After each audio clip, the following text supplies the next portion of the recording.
Hello guys, আজকে আমার বৌদি রান্না করছে বাংলাদেশের উপকূল ইলিশ, পদ্মার উপকূল ইলিশ। দেখুন, আস্তে আস্তে পুরো ইলিশ মাছটাকে এরকম করে ফ্রেশ করে ছাঁটাই করে নিল, যাতে একটা আঁশ না থাকে এবং দেখে যাতে একদম ফ্রেশ ফ্রেশ দেখায়।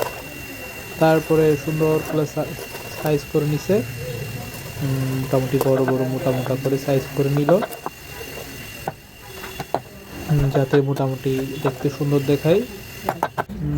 তারপরে ব্লেন্ড করলো, ব্লেন্ডের মধ্যে রসুন, মরিচ, টমেটো সব কিছু একসাথে দিয়ে ব্লেন্ড করে নিচ্ছে।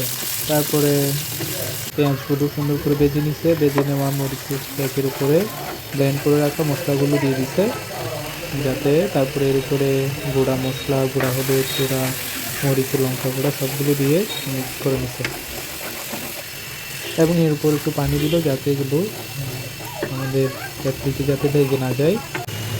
তারপরে এখানে লবণ দিয়ে দিচ্ছে পরিমাণ মতো। তারপরে স্লাইস করে রাখা ইলিশ মাছগুলো সুন্দর করে মশলার উপর দিয়ে দিচ্ছে।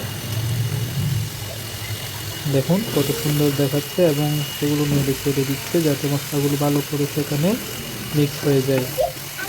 ওয়াও!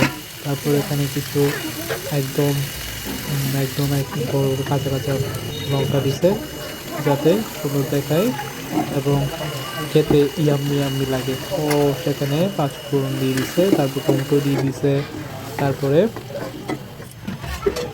ঢাকা দিয়ে দিছে। 5 মিনিট পর দেখুন সবগুলো সিদ্ধ হয়ে গেছে এবং একটা মাছও ভাঙাচোরা হয় নাই। ধনিয়া পাতা দিয়ে দিল। ও ওয়াও!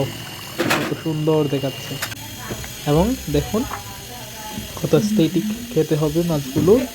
তো এরকম রান্না যদি আপনারা পেতে চান, প্লিজ লাইক, কমেন্ট এবং শেয়ার করবেন, এবং বেশি বেশি করে কমেন্ট করবেন, প্লিজ প্লিজ প্লিজ প্লিজ।